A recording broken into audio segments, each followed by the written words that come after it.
mas meu irmão, ele é pentecostal. E ele tem experiências vivas dele com o dom de línguas.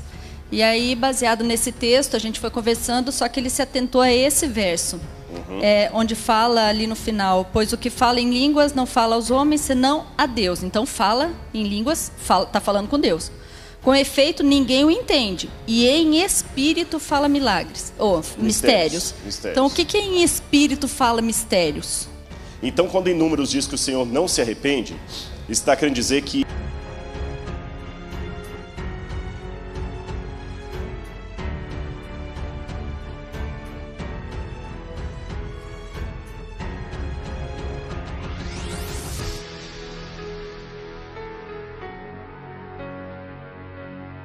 então nós temos aqui o Luciano Ferreira, que é da igreja do Vila Rosário, de Caxias.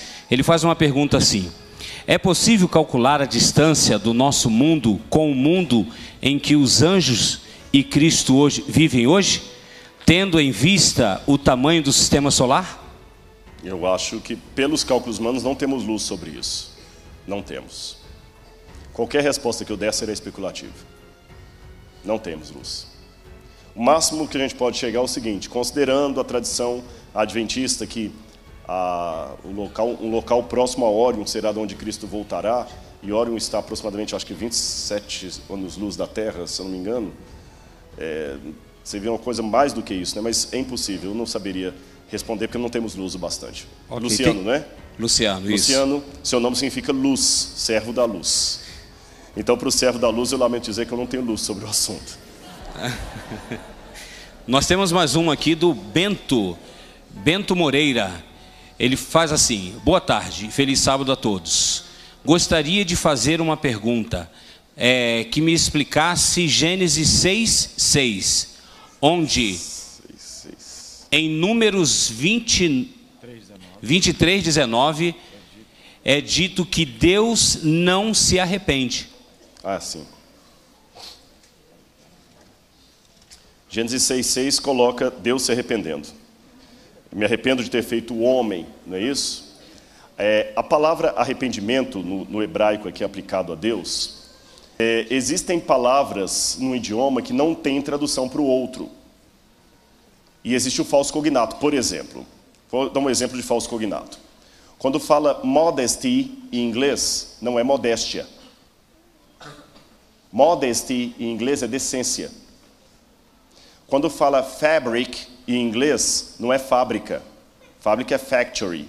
Fabric é tecido. É tecido. Então vocês veem que até existe o falso cognato, uma palavra que você pega no idioma e pensa que é a mesma coisa no outro e não é. Existem palavras também que não são traduzíveis. Por exemplo, você tem em inglês a palavra flavor. Flavor, a gente traduz como sabor, mas não é bem sabor. Sabor é taste.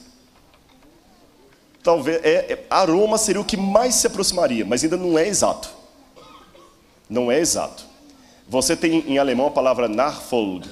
Nachfolge em alemão a gente traduz como discipulado, mas não é bem discipulado. Nachfolge é seguir atrás imitando. Schadenfreude. Schadenfreude, Freude, alegria. Schaden é desgraça. Como é que você traduz isso em português? Não traduz. Em inglês, existem duas palavras para céu. Você tem sky e heaven. Em português só tem uma, céu. Em português nós temos saudade, que não tem em inglês. Oi? Não, paradise. Não, mas heaven é mais do que paraíso. Heaven é o céu de Deus que contém o paradise. Você entendeu? Essa que é a questão. Heaven é o céu de Deus que contém o paradise. A gente não tem isso em português, né? Justice and righteousness. Justiça e justiça. Então, assim também no hebraico, existem muitas palavras que não têm correspondente. E uma das palavras que aparecem aqui em hebraico para o arrependimento de Deus é a palavra que quer dizer uma profunda tristeza por algo que está contrário ao que eu planejei. Tá certo? Algo que está ao contrário do que eu planejei. Então, quando em Números diz que o Senhor não se arrepende, está querendo dizer que Ele não precisa voltar atrás dos seus planos, porque uma vez que Ele fez, Ele não volta atrás. Mas quando em Gênesis diz assim, eu me arrependo do homem, significa, eu estou sentindo uma profunda tristeza, porque o homem não está cumprindo o plano que eu tenho. Só que o tradutor achou que a palavra arrepender aqui fosse a que mais se aproximaria. Talvez teria outra melhor, mas ele usou a palavra arrependimento, que dá essa aparente contradição na nossa tradução. Mas repetindo, em Números, a ideia é que Deus não volta atrás, porque Deus, uma vez que ele fez, está feito. Ele não é o homem para que se arrependa. E no caso aqui de Gênesis, a ideia é que Deus sentiu uma profunda tristeza por algo estar fora do plano dele. Eu tenho duas mãos levantadas aqui, um rapazinho aqui e a irmã aqui. Depois a gente pode continuar com o pessoal da internet, pode ser? Primeiro ele aqui, ela aqui, ó. É que eu acho que o pessoal não está vendo muito os dois aqui, ó. Isso. Posso falar? Não? Ah, tem uma ali já? Tá, então ela aqui, depois vocês dois, tá bom? Pastor, eu queria só uma explicação talvez um pouco mais clara para mim. Está em 1 Coríntios 14, onde fala sobre os dons de profecia e de línguas. Uhum. Eu entendo bem o contexto de línguas. Qual verso? 14, 2. 2. Já estudamos sobre esse assunto, né? A gente entende línguas estrangeiras, a gente entende o Pentecostes, mas meu irmão, ele é pentecostal. Uhum. E ele tem experiências vivas dele com o dom de línguas. E aí, baseado nesse texto, a gente foi conversando, só que ele se atentou a esse verso, onde fala ali no final, pois o que fala em línguas não fala aos homens, senão a Deus. Então, fala em línguas, está falando com Deus. Com efeito, ninguém o entende. E em espírito fala milagres, ou mistérios. Então, o que em espírito fala mistérios? Obrigada. Tá certo. Bom, em primeiro lugar, deixe-me dizer que eu respondo com muito carinho e respeito aos irmãos pentecostais, como eu gosto que a minha igreja seja respeitada. Eu acho que a experiência espiritual de cada um, a gente não deve ser juiz sobre ela para julgar. Não que você tenha dito isso, eu estou esclarecendo, não só para ficar bem apontuado, devemos respeitar a sinceridade que está no coração das pessoas e como elas buscam a Deus. Ainda que seja de um modo que eu discorde, quem sou eu para julgar o meu irmão? Tá certo? Isso aqui temos que analisar à luz do que acontecia em Corinto. A cidade de Corinto me chama muita atenção porque tem muitas coisas que ilustram a carta de Paulo aos Coríntios. Eu lembro até que quando eu vou a Corinto com algum grupo de pessoas que eu explico ali, eu sento debaixo de uma árvore, explico primeiro a geografia da cidade. Num morro, mais ou menos como que tem aqui atrás do colégio, ficava o templo de Afrodite, a deusa do amor, mas do amor erótico, do amor promíscuo. Havia mais de 1000 sacerdotisas prostitutas lá. Quando você olha para frente assim, você tem o templo de Dioniso e o templo de Apolo, onde eles faziam as festivais, especialmente das Olimpíadas corintianas, e as carnes que sobravam ali do sacrifício, que não eram sacrificadas, eles vendiam no açougue. Eram oferecidos aos deuses e eles levavam para o açougue. Aí eu entendo por que da questão da carne sacrificada a ídolos, por que Paulo escreve em 1 Coríntios 13, explicando o que é o amor, para contrastar com o amor de Afrodite. E uma das coisas que tinha muito claro na cidade era o orgulho das pessoas por falarem vários idiomas. Isso é constatado por vários autores da época, como Pausanias, por exemplo. E as pessoas que entravam em transe, em êxtase, e começavam a balbuciar coisas como se estivessem falando aos deuses, etc, etc. E Paulo tenta normatizar essa situação ali. Tenta explicar que como é que isso deve ser feito, que isso não é por aí. E Paulo começa então, nesse caso específico de 14:1, ele fala assim, ó, segui o amor e procurai com zelo os dons espirituais, mas principalmente que profetizeis. Por que Paulo já não cortou de graça? Não fica esse negócio de ficar preocupado em falar línguas, não, porque o povo ia espanar. Você sabe que tem coisas que a gente não pode chegar assim e cortar de cara. E quando ele fala assim, olha, pois quem fala em outra língua, você está preocupado em exibir que você tem conhecimento? Ele falou, eu falo mais língua do que todos vocês aqui. E nem por isso eu fico exibindo. Agora, se você fala e ninguém está entendendo na igreja, então você está falando só para Deus, meu irmão, porque ninguém está entendendo. Tá certo? Você não está falando aos homens, só a Deus. E ninguém o entende. Então, em espírito, você está falando mistérios. Só que Paulo mesmo vai explicar. Mas ao que profetiza, fala aos homens, edificando, exortando e consolando. Então Paulo está pegando um conceito que eles tinham e falando assim, ó, tá bom, você quer insistir em falar com glossolalia para você? Eu vou dizer que isso não é o melhor. Ele está pontuando Ele não está endossando, sugerindo.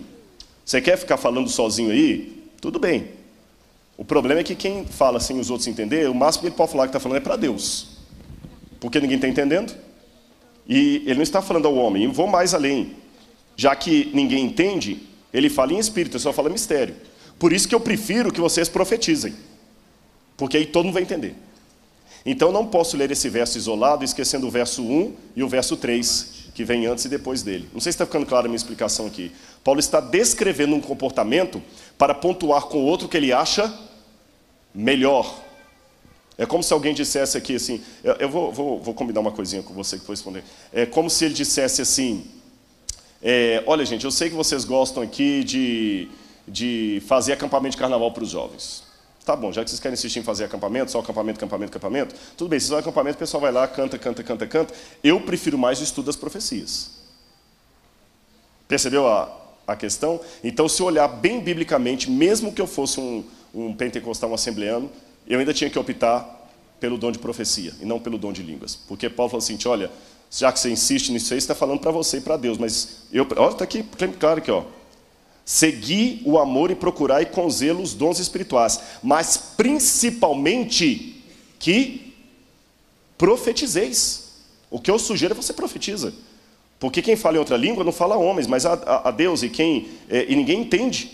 Em espírito só fala mistérios. Mas o que profetiza, fala aos homens. Edifica, exorta e consola. O que fala em outra língua, a si mesmo se edifica. Mas o que profetiza, edifica a igreja. Então, se eu aceitar o conselho do apóstolo Paulo, ainda que eu tenha o dom de línguas como sendo uma das coisas principais da igreja, Paulo prefere o dom de profecia. Percebeu? Mas interessante que, desde que houve o revivamento pentecostal na igreja da... Só um minutinho que o Windows vai funcionar aqui, vai vir o nome. Azusa Street, nos Estados Unidos. Vocês sabem como é que começou o dom? Nós temos alguém da Assembleia de Deus aqui, vocês sabem a história do movimento pentecostal, na Azusa Street, nos Estados Unidos. Na Azusa Street, uma igreja de americanos negros começou a ter um revivamento no Espírito Santo. Então eles começaram a sentir a vontade isso foi no século XIX, de balbuciar línguas estranhas. E aquele movimento espalhou pelos Estados Unidos, da Azusa Street, tanto é que é chamado o movimento da Azusa Street. Tem um livro da CPAD com esse nome, se não me engano, o movimento de Azusa Street. CPAD, não, desculpe, da editora Assembleia de Deus americana. Acho que tem em português esse livro, do movimento da Azusa Street.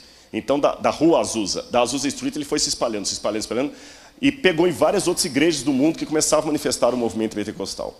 Até que Berg e o seu outro irmão, lá na Europa, tiveram também uma ideia de trazer o movimento pentecostal para o Brasil, pediram a Deus uma visão de onde deveria ser esse movimento, olharam no mapa, apareceu o nome Belém.